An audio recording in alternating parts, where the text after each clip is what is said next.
Aku melihat apa yang dilakukan Erick Thohir meneruskan dari apa yang dilakukan oleh Iwan Bule.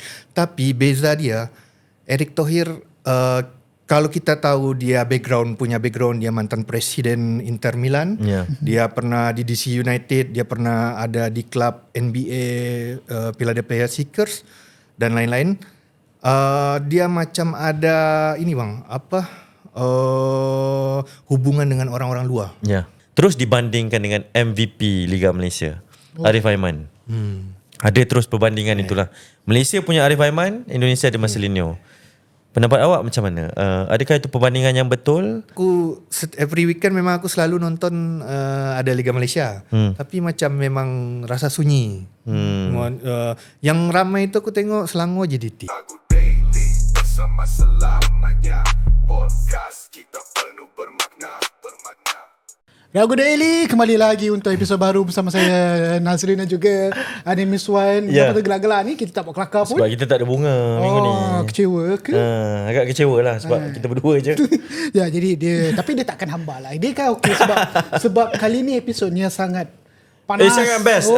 Sebab kita nak meraihkan dan juga nak menyedihkan diri lah. Ya, betul. Maksudnya kegagalan jiran kita ni adalah kekecewaan kita juga. Ya, betul. Dan bersama sebab kalau di Indonesia ada cerita yang sedang viral ini. Ya, betul. Ipar adalah maut. Ya, betul. Itu daripada konteks perhubungan lah. Ya. Tetapi kita boleh membolakan cerita ipar adalah maut tu. Ya. Jiran adalah maut. Ya, betul. Bila dia menang pedih sebenarnya. Pedih. Walaupun hakikat ni dia sangat bagus. Kita serumpun. Ya, serumpun tapi dalam hati tu bengang jugalah kan. Jadi gadis-gadisnya lawa pak. Rekod kan.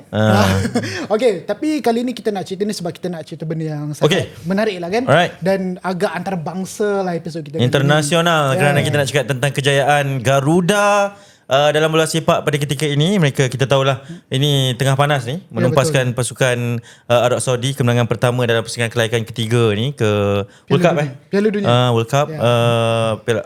Okay, ini memang best sebab mereka sekarang ini berada dalam kedudukan yang sangat baik untuk mampu ke tidak Indonesia pergi World Cup ni. Ya, betul. Sebab kalau ikutkan ada lagi 4 perlawanan dan sebenarnya masih lagi terbuka sebab mereka nombor 3 sekarang. Malaysia lawan siapa Malaysia? Malaysia lawan Korea Utara. Lawan India. Dengan lawan persahabatan. Janganlah. Okay, sebab tu aku cakap jiran adalah maut. Ya, betul. Kerana jiran aku sekarang ni adalah kita bagi tepukan. Jauh datangnya. Tepuk yang kat belakang tu. Kita ada Iqbal. Orang belakang. Betul dengan sukses. Tak boleh belakang gitu. Menang. Pusing-pusing ya. Pusing baju. Tunjuk baju. Oh, tunjuk. Nama belakang. Marcelinho. Baik. Iqbal. Tahniahnya. Thank you. Terlebih dahulu dengan kejayaan Indonesia ni sangat bangga. Ya, luar biasa. It's like a dream bang. Wah, belum layak lagi ni. Ya, walaupun belum layak tapi so far sampai sejauh ini kita rasa luar biasa. Tak di dalam fikiran sebab tahun lalu atau 2 tahun lalu kita masih kalah dengan Malaysia. Tahun ni belum jumpa. Tahun ni tak lawan lagi belum jumpa. Tak, 2-3 tahun waktu World Cup 2022. Itu saya nonton. Di KL di GBK kalah, di Bukit Jalil pun kalah. Jakarta tu memang itu memang best betul sebab kita ingat kita yang kalah. Contoh kita yang menang. GBK tu adalah Gelora Bung Karno. Ya, Gelora Bung Karno. Okay, Iqbal, tujuan kami bawa, terima kasih yang pertama kerana sudi bersama kami. Joke aside, kita bergurau-gurau saja tadi. Sangat berbangga sebab Iqbal ni kalau nak tahu adalah kenalan kami di Malaysia. Rakyat Indonesia bekerja di sini dah 5 tahun dah. Dari zaman bujang sampailah sudah ada anak ya. Kena ingat tu ya. Ya. Betul. Nampak dia pakai baju special edition ni segala patch ada kiri kanan. Ni masa AFC Cup. Asian Cup Ya, Asian Cup. Ya, okey, Piala Asia. Malaysia pun ada. Ya, ada. Kita tak tunjuk je. Bukan tak tunjuk, sebenarnya tak ada. Tak ada pasti Okey, je. tahniah sekali lagi untuk terima pasukan kasih, Indonesia. terima Yang pertama sekalinya selepas 6 perlawanan dalam pusingan kelayakan ni, Indonesia antara wakil kita dari rantau Asia Tenggara sekarang ni berada dalam kedudukan yang sangat baik. Tiba-tiba sahaja terus diberikan peluang untuk lolos selaku antara mungkin 2 pasukan teratas ni. Iqbal, apa yang awak nak cakap dengan performance sekarang ini? Ya, seperti tadi aku cakap, like a dream. So macam luar biasa, dan aku tak pernah merasakan euforia macam ni. Last euforia macam ni 2010. Itu masa AFF, itu penlawan Malaysia. Ya, betul. Kita kalah, dan itu last rasanya aku merasakan euforia yang luar biasa. Walaupun kalah tapi kita sampai ke final. Ya. Dan hari ni macam 2 tahun 3 tahun lalu kita tak pernah akan berfikir Indonesia akan sampai ke round 3. Ya. Ya. Never expected. Betul. So ketika sampai ke round 3, kita macam biasanya kita perlawanan friendly match atau lawan siapa, kita lawan Laos, Kamboja. Tapi sekarang kita lawan Saudi Arabia, Jepun. Ya. And then kita Australia. lawan Australia. So wow, kita rasa kita dah in another level. So terasa sangat bangga lah. Apalagi saya sebagai yang merantau ke Malaysia, macam rasa ada sesuatu yang berbeza bang. Walaupun saya tidak di Indonesia, tapi saya merasakan aura optimis. Itu yang saya rasakan saat ini.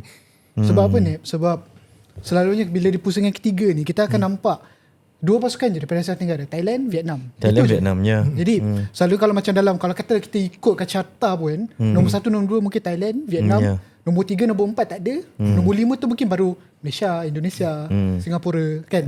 Jadi bila Indonesia ni sampai ke pusingan ketiga, dan sekarang ni pula dah officially declared pasukan Asia Tenggara paling berjaya dalam pusingan ketiga kan, sebab dah 6 mata. Dulu Betul. Thailand pun 4, Vietnam 2. Jadi memang tak terkejut lah kalau penyokong mereka ni terlalu seronok sangat ni, over the moon sangat dengan apa yang berlaku.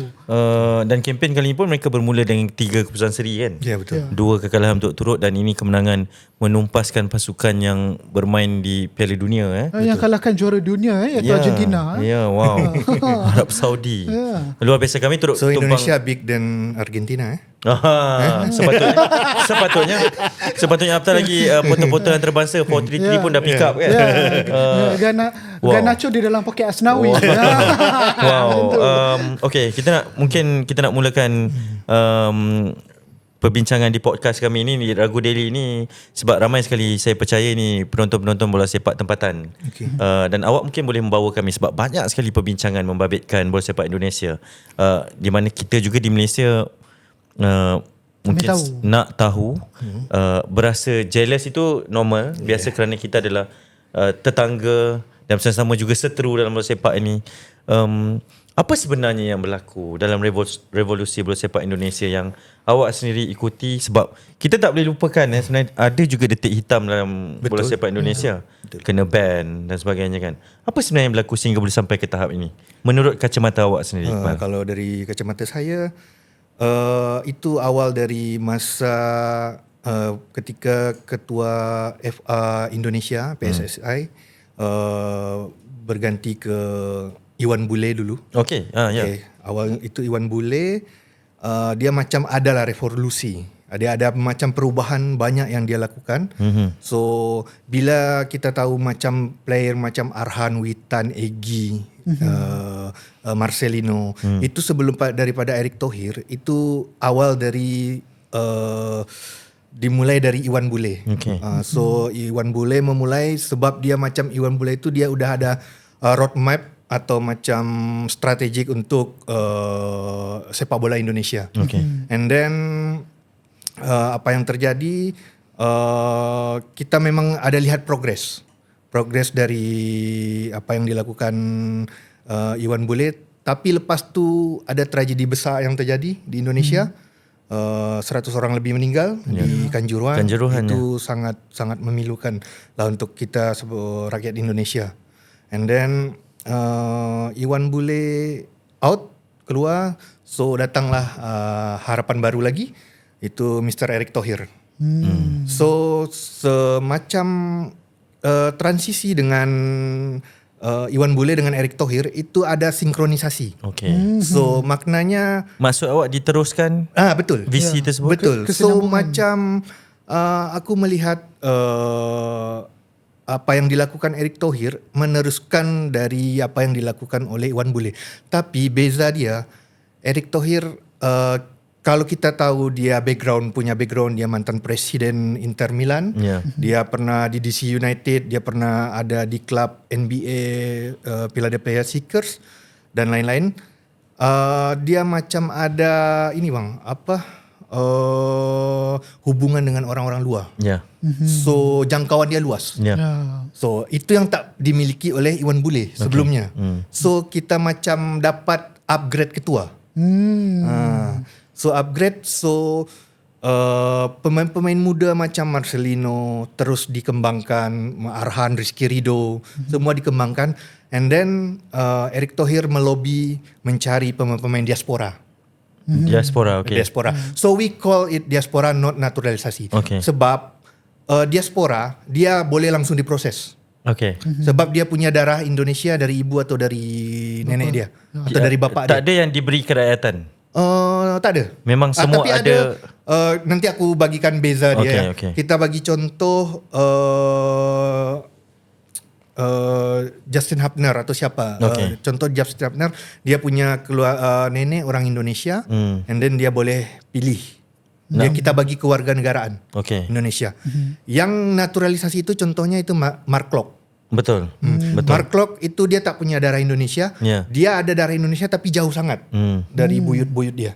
Oh, okay. Buyut apa? Dari grandma lagi. Moyang. Moyang tak tahu ya. Buat research kau ya? Nah, itu Mark Klok itu kita katakan sebagai naturalisasi sebab dia tunggu 5 tahun main di Indonesia. Sama seperti situasi di Malaysia lah. Betul. Lain juga dengan Martin Paes. Martin Paes dia tak punya darah Indonesia. Tapi ibu dia ibu apa nenek dia lahir di Indonesia, Kediri. Oh, okay. So macam dia boleh pilih untuk Indonesia juga. Ibu atau nenek dia adalah diberikan kerakyatan? Martin Paes? Ya. Okay. Saya tak boleh confirm juga. Tapi memang kalau di Indonesia macam contoh aku punya anak di Malaysia, lahir anak Malaysia, so anakku boleh pilih Malaysia atau Indonesia. Rasanya macam tu. Mungkin itu yang berlaku bagi Martin Paes. So and then kita boleh cakap juga tanpa bantuan dari Erick Thohir semua tak akan jalan.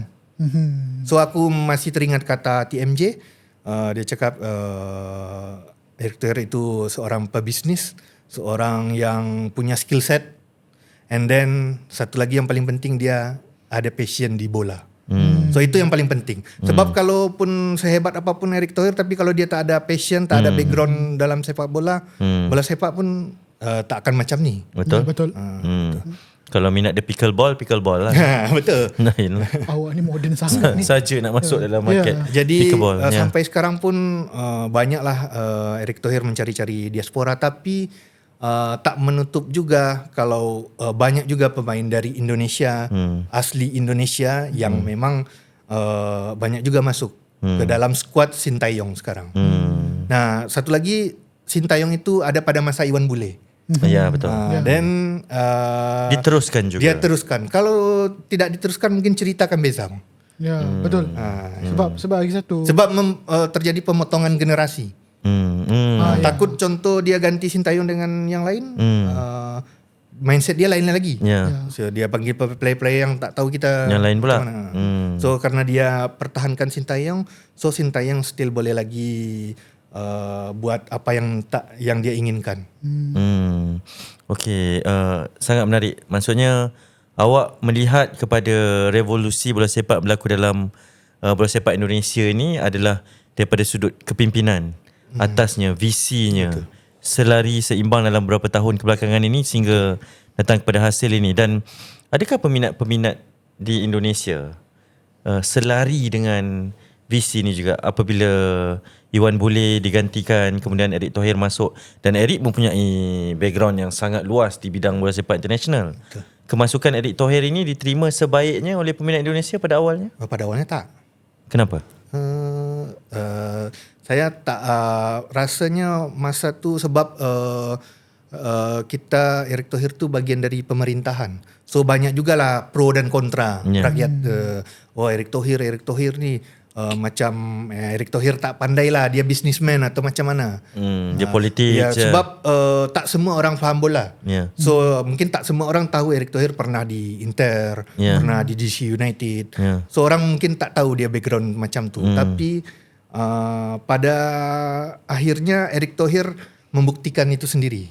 So dia tak banyak cakap, dia kerja, dia jalankan sebagai apa? Dulu itu sempat ada ini bang, terdengar suara-suara sumbang kalau Erick Thohir ini dia jadi ketua PSSI Indonesia itu untuk nak jadi presiden atau nak cari hati.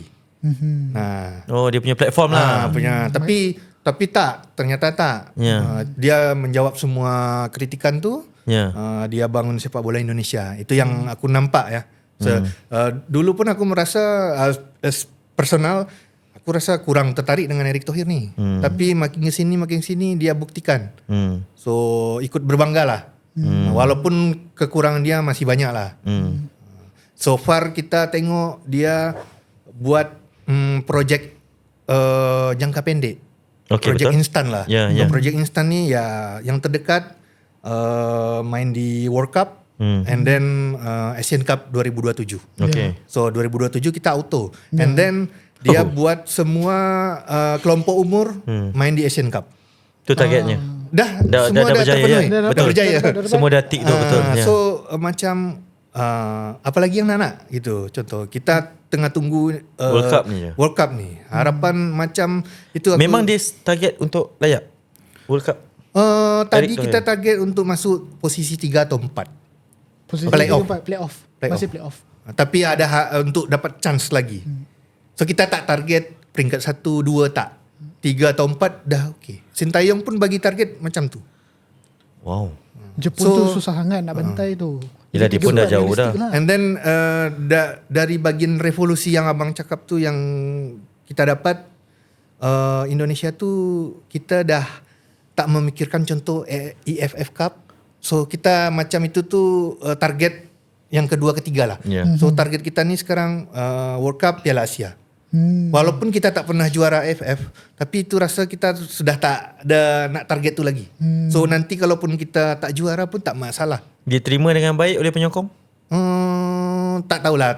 Nanti itu akan ada bang. Sebab kita tak tahu media A, media B, C, banyaklah cakap. Dan satu yang pasti yang benci dengan Erick Thohir, Sintayong juga banyak. Oh, okey. Ada juga. Pasti banyak. Kenapa? Contoh lawan-lawan Jepun, kita kalah 4-0, banyak yang nak stay out. Tapi lawan Jepun. Ya, tapi kan. ini bang, sekarang ni macam penyokong Indonesia tu rasa ada berbagai macam. Contoh, kalau saya memang dari kecil memang dah nonton bola dan nonton Indonesia. Ini yang FOMO. Oh, okey. Yang baru-baru tahu. Faham, Yang tak Ini apalagi bangsa final. Bangsa final. Wah, bangsa final. Dapatkan di Di TikTok rasmi kami. Okey. Ya, jadi maksudnya macam ada juga ya, macam jadi tu. macam di sosial media tu sekarang ya berbagai macam hal yang pundit-pundit instan yang tak tahu faham bola tiba-tiba cakap bola. Itu yang berlaku banyak sekarang. Tak bebal. Sama juga situasinya sebab kita serumpun kan. Betul. Di Malaysia pun begitu juga. Tapi Iqbal satu kita nak tanya macam kalau macam Erick Thohir pun ada yang berbagi-bagi pendapat mengenai dia, Sintayong pun sama. Projek diaspora tu naturally warisan tu. Good question.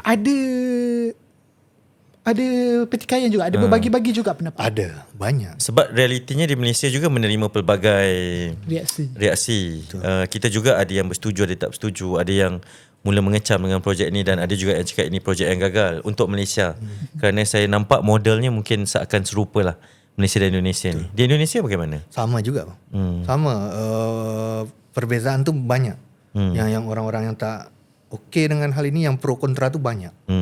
So Ya namanya ini era Erick Thohir, so kita mesti follow Erick Thohir.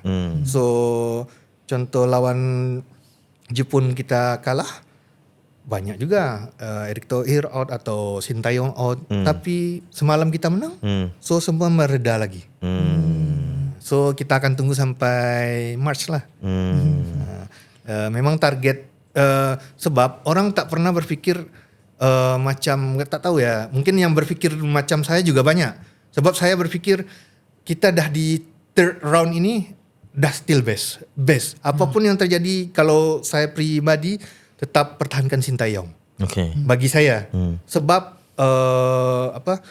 dalam diri Sintayong saya lihat memang dia memang yang nak membantu bola sepak Indonesia.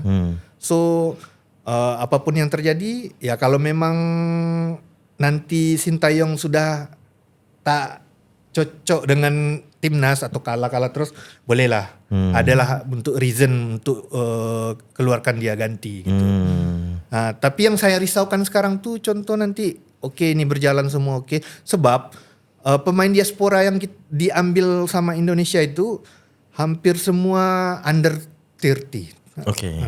Maksudnya jangka masa panjang. Jangka masa. So kita boleh prediction contoh player macam Jai Izzes, Mes Hilgers, Calvin Verdong, Ratnan Mangun itu boleh lagi main sampai 2034. World Cup 2034.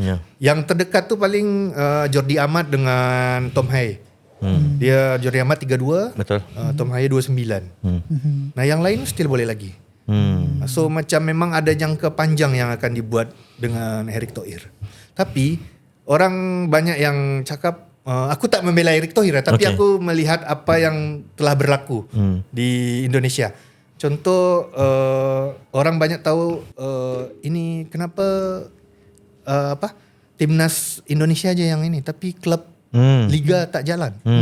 Tapi kalau kita tengok hampir setengah dari skuad yang dibawa Sintayong itu pemain dari Liga 1. So kalau aku tengok Liga 1 tuh ada improve lah. So macam Erick Thohir tuh step by step, tak boleh sekali lah. So dia sebab sekarang tengah instan, so Erick Thohir mesti siapkan timnas dulu. Timnas Indonesia, sebab timnas macam ya alat pemersatu kita bang. Sebab Indonesia tuh dah terpecah belah. Contoh terpecah belah masa ada election presiden. So kubu A, B, C. So kita macam bercerai. Tapi lewat bola sepak kita bersatu. Ya bola menyatukan kita. Macam itulah. Nah nanti lepas ini mungkin Erick Thohir akan buat liga lebih bagus lagi atau macam mana. Tapi so far aku tengok Liga 1 boleh lagi. Sebab contoh dah ada VAR. Dengan ada VAR itu macam ada apa VAR? VAR. VAR. sorry. VAR dengan ada VAR tu tak ada lagi player yang terlalu berlebihan marah dengan pengadil. So itu sebab dah ada proof, dah ada video, boleh tengok. So itu tu akan berpengaruh dengan penyokong bang. Sebab penyokong juga tengok ada VAR. So penyokong akan berbesar hati kan. Sebab kalau tanpa VAR, so semua itu macam spekulasi. Ini pengadil salah, tak benar ni pengadil. Ni pengadil berat sebelah. Tapi kalau dengan ada VAR itu sangat membantu kan. Betul. Dan pesan sama dia mendidik jugalah maksud betul, awak. sangat Maksud mendidik. awak apa yang saya suka dengan penjelasan Iqbal ni adalah dia beritahu bahawa Erick Thohir ni ialah sebagai seorang yang berpengalaman dalam bisnes, dalam politiknya juga kan, dia ada vision yang jelas lah. Itu yang Iqbal nampak lah. Mula-mula mungkin secara instannya timnas ni dulu, kebangsaannya dulu kan. Betul. Kemudian barulah slow-slow dengan liga. Betul. Sebab ada juga kenyataan ketika pertemuan ataupun kenyataan Erick Thohir kepada TMJ. Katanya dia mempelawa TMJ untuk melabur dalam liga. Maksudnya adalah visionnya kat situ. Sebab katanya Liga Indonesia akan menjadi lebih kompetitif selepas ni, dan mungkin menjadi antara liga yang paling kuat di Asia Tenggara. Itu antara vision dia lah.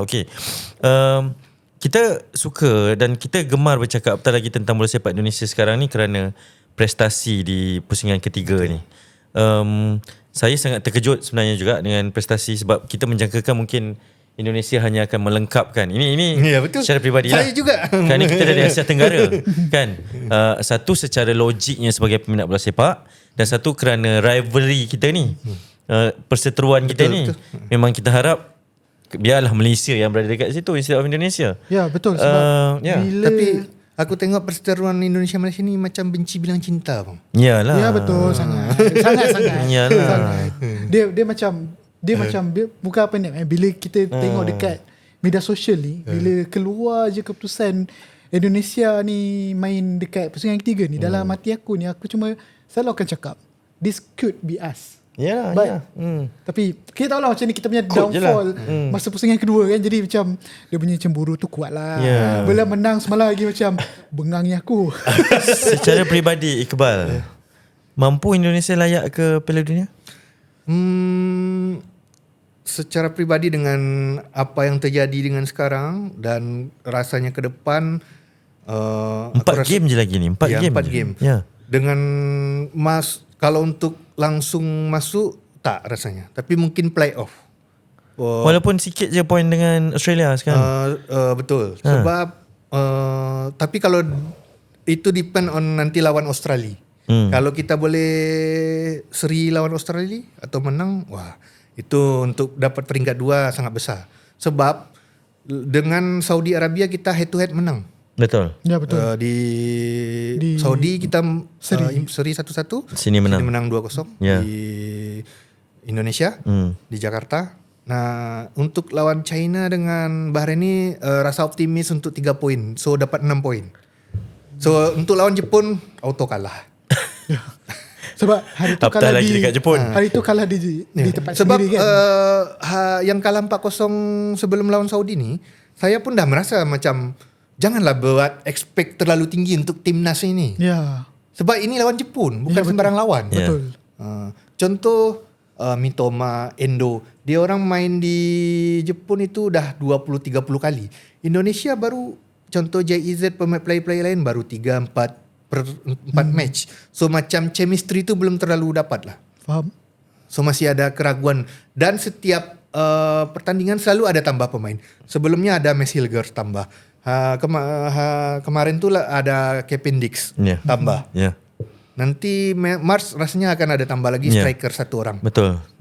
So macam kalau personal saya ingin ada macam 1 minggu tu dikumpulkan pemain timnas ni macam buat outbound atau apalah untuk dapatkan lebih chemistry. Ice breaking lah. Macam ice breaking tu lah. Kalau so far okay lah. Sebab chemistry tu dah dapat. Tapi kita nak pengen lebih. Sebab semakin bagus chemistry semakin kuat. Awak optimis untuk layak, cuma mungkin bukan di kedudukan automatik. Ya. Wow. Sebab Tapi- rasanya berat. Tapi Iqbal, satu saya nak tanya, kalau katalah Indonesia memang tak layak, awak lagi rela Indonesia tidak layak di pusingan ketiga ataupun kalah betul-betul kat playoff tu, yang satu lagi game nak qualify terus ke final round?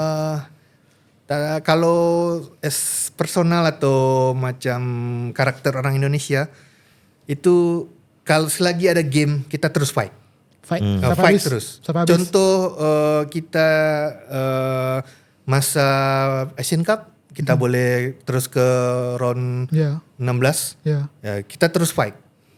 Selagi ada kesempatan Nak fight. fight terus. betul. Dan Olimpik kita main di Paris, itu pun rasa kita dicurangi.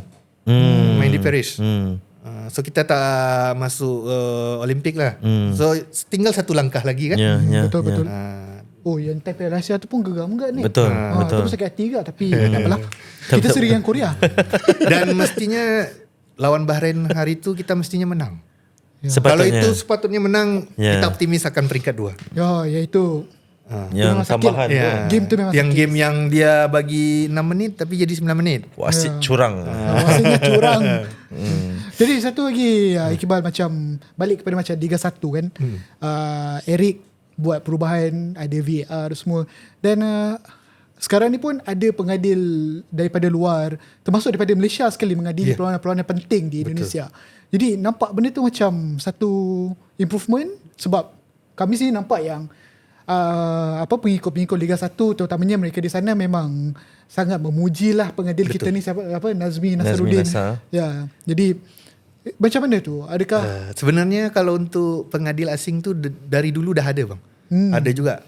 Tapi sekarang dibuat lagi. Sebenarnya itu lebih ke macam communication bang. Kalau pengadil Indonesia dia boleh cakap Indonesia marah-marah. Tapi dengan pengadil asing dia nak cakap macam mana? Nak marah pun pengadil asing pun tak faham. Serius lah itu sebabnya? Tak juga.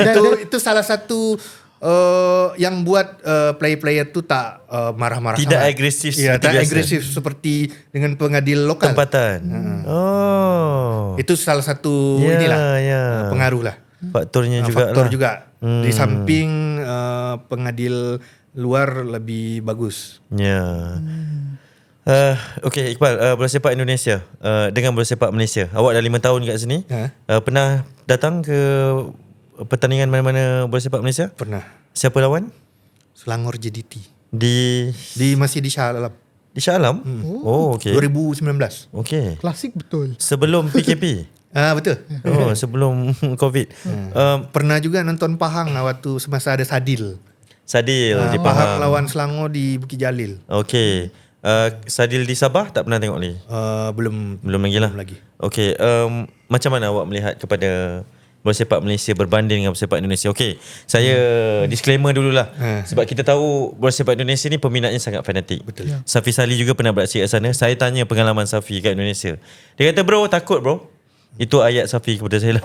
Takut, dia kata, masa main kat sana kerana peminat. Betul. Kerana situasinya. Walaupun game biasa-biasa je katanya, tetapi peminat dia penuh di setiap penjuru tu.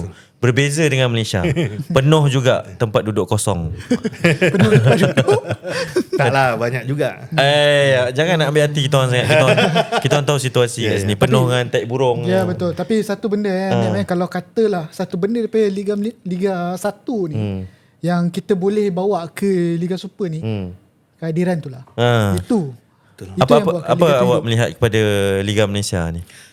Kalau aku melihat di Liga Malaysia, kalau kita nak compare dengan Indonesia, kalau peminat Liga Malaysia ni, kalau yang aku tengok macam dia penikmat. Penikmat. Ya, kalau aku cakap tu dia enjoy the game. Okay. Dia hanya penonton. Ya, penonton. Kebanyakan penonton. Contoh aku nonton Selangor, yang akan bersuara tu yang bagian belakang gawang je. Ultras saja. Ultras saja. Itu pun tak full. Okay. Ada masa-masa dia diam. Tapi kalau di Indonesia, hampir semua itu akan bersuara. Dan ultras lagi gila. Akan lebih bersuara. Itu macam ada passion yang berbeza lah dengan Indonesia dengan Malaysia.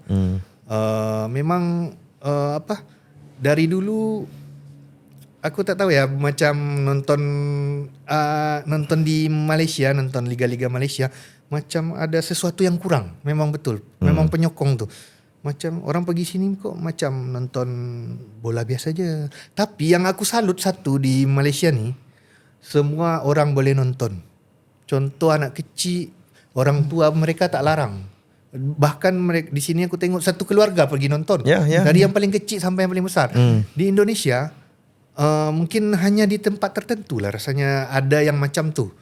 Sebab aku tengok ada ketakutan. Apalagi dengan tragedi Kanjuruhan hari tu, banyak orang-orang tua yang takut anaknya pergi ke stadium. Sebab akan terjadi something yang kekacauan macam tu. Jadi memang passion bola di Indonesia itu gila sangat. Ya. Ketakutan maksudnya takut dengan rusuhan ke apa-apa yang berlaku? Ketakutan sesak di stadium, orang ramai, nanti ada something terjadi. Contoh penonton marah, masuk ke lapangan, ke padang. Kalau ada anak kecil kan susah. Apalagi dengan situasi crowded macam tu. Memang tidak digalakkan ke atau memang itu perasaan sendiri? Tadi itu perasaan sendiri. Okay. Tapi apa yang berlaku sebab dah ada bukti korban. Contoh di Kanjuruhan itu banyak anak kecil yang jadi korban. Itu yang kita kasihan. So sampai sekarang pun kita rasa teringat itu sedih sangat. Sebab orang-orang tak berdosa nak pergi nonton bola, tak pergi enjoy the game. tiba-tiba pulang tinggal nama. Itu kan sangat sedih bagi kita. Itu yang membuat macam ada rasa trauma. Tapi dan itu sebab timnas ini macam menyatukan kita lagi. So passion itu datang lagi berkat timnas. So itu sebab rasanya Erick Thohir dia start dari timnas nih. Ya berharap nanti itu akan ikut ke liga-liga. Dan itu akan ada penyokong-penyokong sebab kalau aku tengok di sini contoh penyokong Selangor atau penyokong JDT rasanya okey-okey aja. Mungkin dia akan fight di dalam stadium. Tapi di Indonesia macam rasanya sekarang dah tak ada lagi lah terdengar. Tapi ada juga satu-satu. Tapi aku tengok sampai saat ini pun ada banyak perubahan lah untuk penyokong-penyokong di Indonesia. Untuk klub-klub contoh Persija dengan Boboto, dengan Jackmania atau Bonek. Itu ada macam sudah cair. Okay. Dan tidak seagresif dulu lah. Tidak seagresif dulu. Itu yang buat kita senang. So itu mulai terasa redam. So macam pola pikir dari penyokong-penyokong ni mulai terbuka lah. Lagi yang awak tengok tentang bola sepak Malaysia ni masa awak tengok perlawanan, apa-apa lagi awak rasa? JDT terlalu dominan. Itu yang aku tengok macam ada rasa bosan. Sebab kita nak tengok peringkat 2 je. Peringkat 1 dah macam auto JDT. Letak siap-siap JDT kat situ. So bukanlah menyalahkan JDT, tidak. Kan. Tapi JDT tidak dikejar oleh pasukan-pasukan yang lain, itu maksud awak. Betul. Macam susah sangatlah untuk kejar JDT ni. So macam aku cuma terbayang dulu tu ingin ada lah Malaysia ni punya macam JDT ni 5 klub. Okay. Itu akan gila, itu akan aku akan terus nonton itu. Sebab dia tak banyak, 12 apa 13 bang? 13 ya. 13 ya. Indonesia 20 kan. So kalau dulu di Indonesia ada wilayah barat dengan timur. So dibagi 2. Kalau sekarang dah satu lagi, 18 tim. Nah, itu yang membuat macam mestinya dengan sedikitnya tim di Malaysia 13 saja itu akan lebih mengecilkan. Ya, lebih apa kita cakap lebih ketat, lebih sengit. Ya lebih sengit. Perlawanan tu akan terasa sengit. Kalau macam Indonesia 18-20 mungkin hanya klub-klub tertentu yang akan boleh kan. Tapi Malaysia karena lagi sikit, lagi akan fight mereka. Tapi pada nyatanya tak nampak. Berbeza. Kalau aku nak bagi cerita sikit dengan abang untuk Liga Indonesia.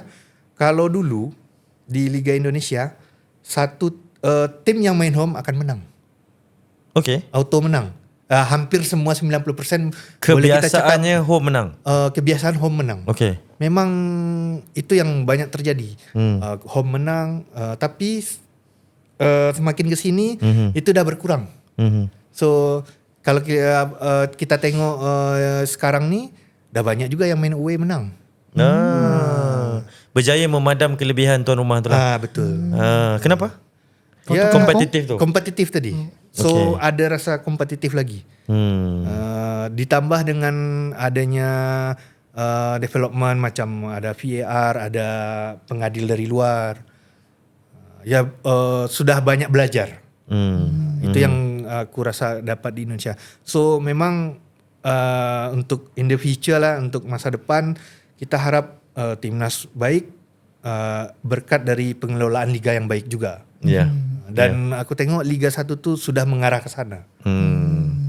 Wow, okay. Itulah situasi idealnya apabila liga tu baik, dia akan beri manfaat kepada pasukan kebangsaan. Dan itu tapi aku every weekend memang aku selalu nonton ada Liga Malaysia. Tapi macam memang rasa sunyi. Yang ramai itu aku tengok Selangor JDT. Itu ya. Yang lain macam tak ada peminat gitu. Tak tahulah, mungkin ada, tetapi ada isu-isu yang lain lah Iqbal. Sebenarnya kita pernah meriah lah. Di Indonesia ada tersangkut juga isu-isu membabitkan bayaran gaji. Banyak. Ada juga? Ada juga banyak. Dulu tu banyak, tapi sekarang ni rasa untuk yang Liga 1 mesti cek finansial. Okay. Dan dilakukan secara telus? Ya. So aku Mesti tengok ada. sekarang so far aku tak ada dengar isu masalah gaji. Okay. Semua okey. Wow. So far ya, tapi tak tahu di belakang tu. Tapi 1-2 tahun lalu ada lagi. Tapi mungkin sekarang ni kita tak tahu kan, player mungkin setelah dia habis kontrak atau tak tahan lagi, mungkin dia akan keluar bercakap di media sosial, orang akan tahu kan. Tapi so far tak ada terdengar. Entah aku kurang update atau tak apa, tapi aku tak tahu. Inti yang aku dapat so far itu tu tak ada isu itu. Okay, dekat Indonesia kan, nak tanya sebab awak baru 5 tahun berada di sini kan.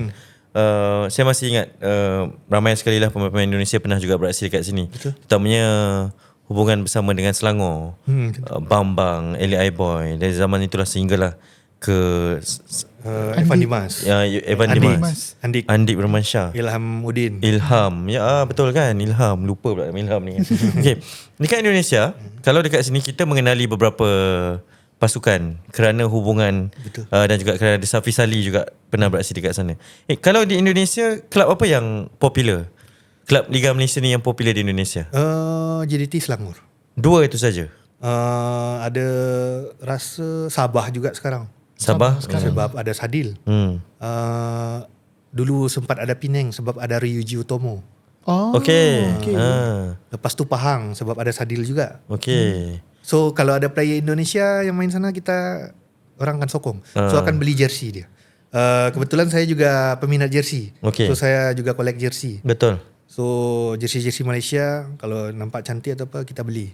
Dan kalau ada Indonesia player itu lebih spesial lagi. Memang akan cari yang ada Indonesia player. Jadi itu memang strategi yang menjadilah. Bagus. Sebenarnya kalau Malaysia nak ambil banyak player Indonesia tu rasa menguntungkan. So aku rasa contoh dia bawa banyak pemain Indonesia ke Malaysia, akan banyak orang datang ke sini nak nonton. Itu akan nambah stadion isi, akan banyak orang nak beli jersey. Tapi Iqbal, satu apa sebenarnya pandangan general rakyat Indonesia terhadap Liga Malaysia? Itu Macam you nak tak pemain-pemain you datang main dekat Liga Malaysia? banyak. Nak? Nak. Yang aku tengok itu bang, banyak kita tu harap mainlah dekat Malaysia. Sebab macam apa ya bang, kalau orang Malaysia akan cakap Liga 1 lagi best. Okay. Orang Indonesia akan cakap Liga Malaysia lagi best. Ya betul. Macam tu. Apalagi kita tengok ada JDT, dia memang luar biasa. Kita anggap orang Indonesia tu anggap JDT tu in another level. Dia udah jauh sangat. So macam kita janganlah main dia di Liga Malaysia, dia pindah ke Liga Jepun contoh macam tu. Memang itulah, dan Selangor itu sangat favorit lah. Sebab banyak player Indonesia zaman Bambang dengan Eli Boy. Itu hubungannya lah kan. Kalau kau kan dulu pun ada Risto Moyo. Jadi itu lama sangat tu pun dah lama connection tu. Tapi memang banyak juga macam orang-orang Indonesia nak dream nak nonton Liga Malaysia kat sini. Tapi cuma tak ada waktu, Peluang, tak ada masa, peluang untuk datang. Tapi setiap kawan saya yang hobi bola datang ke sini, dia pasti akan tanya beli jersey Selangor kat mana, beli jersey JDT dekat mana. Sebab saya kolektor juga, jual jersey juga. So contoh jersey JDT tu ramai sangat yang minat. Sebab ada Jordi Amat. Lepas tu Selangor, kalau orang Indonesia akan cakap jersey Selangor tu dia punya desain selalu cantik. Okay. Itu sebab dia nak beli. Kalau ada lagi pemain Indonesia akan tambah banyak beli. Okay. Sama jugalah macam kita cakap Selangor main jersey. Tim yang menang Sebab, jersey lah. Macam Selangor tu orang Indonesia cakap setiap dia keluarkan jersey dia punya cerita di dalam jersey tu. So tak macam kita tak tengok hanya jersey saja, tapi ada cerita. Contoh stadium cancer macam-macam. Untuk COVID gitu kan. Itu yang kita tahu. Kalau kita berbanding dengan klub Malaysia lain, dia tak ada. Biasa contoh JDT dia ikut template Nike. Betul. Tak ada cerita apa-apa yang kita tahu. Tapi kalau Selangor ada setiap penceritaan. helai jersey dia tu ada cerita. Itu yang buat kita sebagai macam kolektor jersey senang. Nilai tu ada. Dia ada value di dalamnya bang. Wow. Itu yang mungkin yang tak nampak bagi orang, bagi peminat jersey itu yang nampak. Oh, dan ini keluar daripada seorang peminat jersey dari Indonesia ni. Sebab kita tahu dengan elemen-elemen penceritaan, sebab sebagai orang media kita tahulah, kita pick up lah benda-benda macam tu. Cara mereka apa semua, tapi bila awak sendiri cakap, maksudnya strategi tu berhasil lah. Okay, saya scroll media sosial ni apatah lagi dengan kemenangan Indonesia ni, 2 gol jaringkan oleh Marcelinho, yang baju yang awak pakai ni. Dan ada cakap-cakap yang good player, Marcelinho good player. Kita masuk ke tengok dia. Dia future star lah atau current star jugalah sekarang ya. Tapi ada juga cakap-cakap apabila dia buat celebration duduk dekat yang ambil gambar tu semua kan, terus dibandingkan dengan MVP Liga Malaysia, Arif Aiman. Ada terus perbandingan itulah. Malaysia punya Arif Aiman, Indonesia ada Marcelinho. Pendapat awak macam mana? Adakah itu perbandingan yang betul? Awak mengikuti perkembangan Arif Aiman di Malaysia? Ada. Kan? Ada. Adakah itu seteru yang betul perbandingan itu? Kalau aku rasa perbandingan itu akan selalu ada bang. Ya. Kita tak tahu macam kalau aku nak compare ya tak cukup compare juga, sebab Marcelino itu dia di tengah, Arif Aiman dia di sayap, winger. So kalau dari segi position mungkin berbeza. Dari segi role dia play berbeza. Tapi dari segi inilah populariti dengan kebanggaan Indonesia dengan kebanggaan Malaysia. So macam compare, aku rasa itu di media sosial je bang. Sebab sama lah kita contoh Messi dengan Ronaldo, selalu ada perbandingan-perbandingan. Dan itu akan selalu ada. Sampai kapanpun itu akan selalu ada. Kalau aku anggap itu hal biasa aja. Karena aku, sebab kita tak boleh compare lah. Arif Aiman dia main di Liga Malaysia, sedangkan Marcelino dia main di Oxford, dan di Oxford pun dia belum jadi pemain inti, bukan starting player juga. Nah dia terus mengejar itu. Tapi aku sebagai peminat bola sepak yang mencoba untuk objektif, ya kita sokong dua-duanya. Sebab itu aku akan anggap itu kebanggaan ASEAN, kebanggaan Southeast Asia. So Arif Aiman untuk Malaysia, Marcelino untuk Indonesia. Apa kelebihan Marcelino sebagai seorang pemain? Mana yang bagusnya dia ni? Kalau aku tak boleh compare sebab tak, okay. Bagi kami Arif Aiman adalah seorang nipi player yang baik. Dia memang sangat berbahaya dengan bola di kaki. Dia boleh beat player, itu kelebihan dia. Dan antara added value yang dia ada pada musim ini dan juga dipilih sebagai MVP Liga Malaysia, kerana sebelum ini dia hanya sebagai seorang assist. Sekarang dia adalah seorang scorer. Dan dia boleh buat benda tu walaupun terdapat deretan pemain-pemain import dalam pasukan JDT. Dia diberi lesen itu dan dia diberi kepercayaan tu. Okay, itu kualiti Arif Aiman. Bukan nak membandingkan. Betul. Tapi Marcelino ni bagi awak, apa speciality dia sebagai seorang pemain? Kalau yang aku nampak dia punya vision dia bagus sangat. Vision dia bermain itu sangat bagus. So kalau abang tengok role dia semalam, dia di belakang 2 striker. Okay. So dia sangat leluasa untuk lini tengah. Bagian tengah tu dia boleh ke mana-mana, dia bebas, free roll. Dia bagi sama Sintayong. Tapi sebelum-sebelumnya ketika dia dibagi posisi sayap, itu dia kurang nampak permainan dia. Okay. So macam dia mesti dibagi kebebasan dalam bermain. Sebab dia punya vision yang sangat bagus. So untuk menerapkan vision tu mestinya memang harus dibagi role yang lebih untuk Marcelino. Okay. Baik, maksudnya dua-dua adalah pemata kita lah ya. Ini kita boleh kena bagi 2 episod ni. Ya, betul. Panjang ni. Menarik. Iqbal, sangat menarik. Terima kasih banyak kerana sudi bersama kami. Nanti kita akan jemput lagi lah bila adanya keperluannya ni. Awak pun untuk pengetahuan dia ni datang perjalanan yang panjang datang kat sini. Jauh nak jemput dia. Grab dia salah hantar dia. Dia jalan kaki juga nak datang kat kita ni. Panjat tangga sampai tingkat 18 ni. Gurau saja, tapi itulah semangat seorang peminat bola sepak. Bola sepak menyatukan kami. Dan awak adalah seorang kolektor mungkin boleh kongsikan awak nak orang ikut awak ke, tak follow awak ke? Tak perlu follow ke? Boleh follow ke? Kalau nak berkenalan ke sesama peminat? Macam mana nak follow awak ni? Kalau Instagram ada Iqbal Himovic _ Iqbal Himovic. Seperti Ibrahimovic lah. Ya, sebab Ibrahimovic favorite player juga. So collect jersey dia juga. Kalau liga luar adalah Liga Itali. Liga Itali lah. Berbanding EPL tidak lah ya. Sebab aku tumbuh masa kecil tu nonton Liga Itali. So sampai sekarang macam ada rasa dengan Liga Itali. Iqbal Himovic.